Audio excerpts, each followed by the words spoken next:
Bom dia, turma, ou boa tarde, ou boa noite, depende da hora que você vai estar vendo esse vídeo. Aqui quem está falando é o professor Ramon. Eu estou gravando esse vídeo aqui com dois objetivos. O primeiro é estar me apresentando para vocês, para aqueles que ainda não me conhecem, e até mesmo aqueles que me conhecem, para conhecer um pouco mais sobre a minha formação, né? E o segundo é estar apresentando para vocês os conteúdos que a gente vai estar trabalhando durante esse primeiro bimestre, certo? Então vamos lá. Pessoal, meu nome é Ramon Miranda Silva, sou graduado em licenciatura em Química, ou seja, graduado, para poder dar aula de Química mesmo. Possuo faculdade de licenciatura para dar aula de Química, mas também possuo mestrado em Química pela Universidade Federal de Goiás e atualmente faço doutorado em Química também pela Universidade Federal de Goiás. Com vocês aqui no Colégio Costa Silva, eu estou trabalhando há cerca de 1 ano e meio já, mas eu tenho mais de 3 anos de experiência dando aula, em sala de aula. Então vamos lá, agora eu vou estar apresentando para vocês os conteúdos que a gente vai estar trabalhando durante esse bimestre, certo?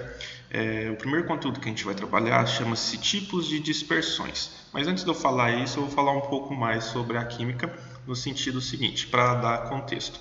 No primeiro ano, vocês viram lá os conceitos básicos de química, vocês viram que a química é uma ciência que estuda as transformações da matéria, e a matéria é tudo aquilo que ocupa lugar no espaço, certo? E toda matéria ela é composta por átomos, né? Então vocês aprenderam sobre átomos, modelos atômicos, vocês aprenderam que esses átomos eles se ligam entre si formando ligações químicas, formando as substâncias, e essas substâncias estão na natureza, né?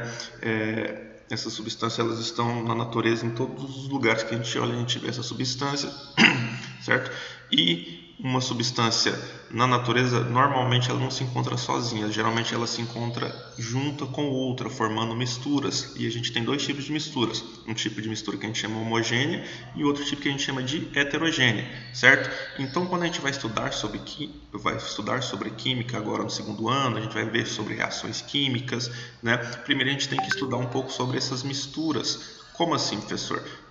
Existe 3 tipos de misturas diferentes que a gente classifica elas como tipos de dispersões, que são o quê? O ajuntamento, o agrupamento de várias substâncias em um mesmo recipiente, certo? A gente tem essas misturas classificadas como soluções, colóides ou suspensões. A gente pode falar elas tanto de mistura ou dispersões. Por que dispersão, professor?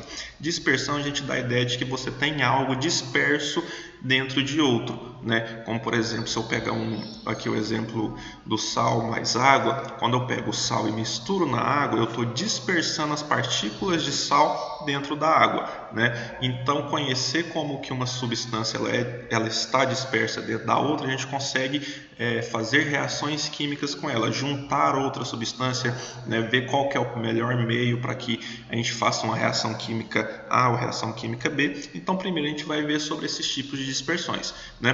Basicamente, como eu falei, a gente tem 3 tipos de dispersões: soluções, colóides e suspensões. Mas qual que é a diferença principal de uma para outra? A diferença principal é o tamanho do disperso dentro do dispersante, ou seja, aquela partícula que vai estar no meio, né, em um meio de maior quantidade. Um exemplo aqui do sal da água, o disperso é o sal, também conhecido como soluto, a água é o dispersante, também conhecido como solvente. Juntos os dois a gente tem a solução. Por que o sal é o soluto? Porque ele está em menor quantidade, né? Ele está em menor quantidade e ele fica disperso naquele que está em maior quantidade.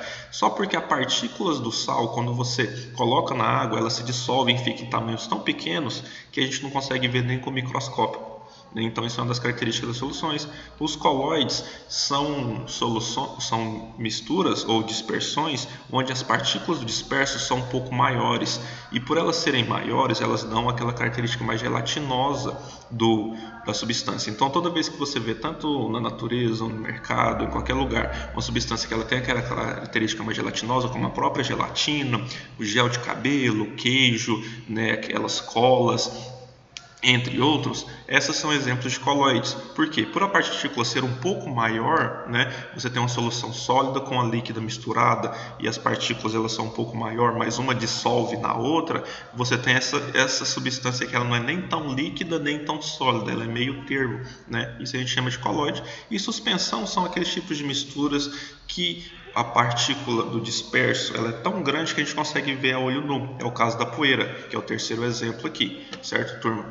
Você tem o que? A poeira nada mais é do que a mistura entre o ar com a areia. Só porque essa mistura aqui é uma mistura que a gente consegue ver as partículas de poeira. Então é um tipo de mistura que a gente chama de suspensão, certo? Depois que a gente estudar sobre isso, a gente vai começar a estudar sobre as soluções, principalmente o coeficiente de solubilidade, que nada mais é do que a quantidade máxima que um determinado soluto, lembrando o que é o soluto? Soluto não, a quantidade máxima que um determinado solvente, né, consegue dissolver um determinado soluto, certo? Como assim, professor?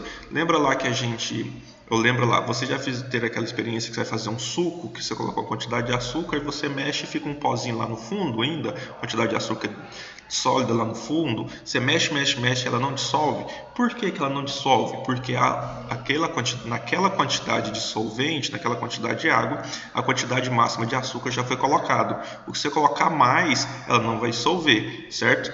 Então, isso a gente chama de coeficiente de solubilidade, que é a quantidade máxima de soluto que eu consigo dissolver em uma quantidade de solvente. Geralmente o solvente é líquido e o soluto é sólido. A gente vai aprender a identificar e a estudar esse coeficiente de solubilidade através de gráficos, porque é importante, juntando essa ideia de gráficos da matemática com a ideia de conteúdos da química, né, fazendo essa interdisciplinaridade, para vocês terem uma maior experiência com o estudo de gráficos. E depois, pessoal, a gente continuando estudando sobre as soluções, né, que vai ser o ponto forte do segundo ano, né, a gente vai estudar sobre a classificação das soluções quanto à concentração molar. A gente vai entender o que é um conceito de mol, que o mol nada mais é do que uma unidade de medida, como a dúzia. Como assim, professor?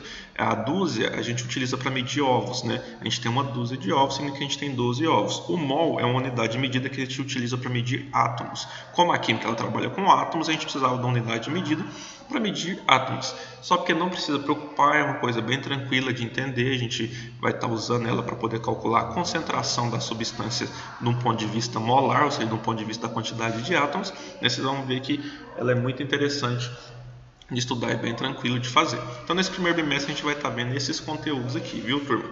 Qualquer dúvida, vocês podem, assim, nas dúvidas que vão surgindo durante o percurso, a gente vai estar sanando, e o que vocês precisarem de mim, estamos aí, certo?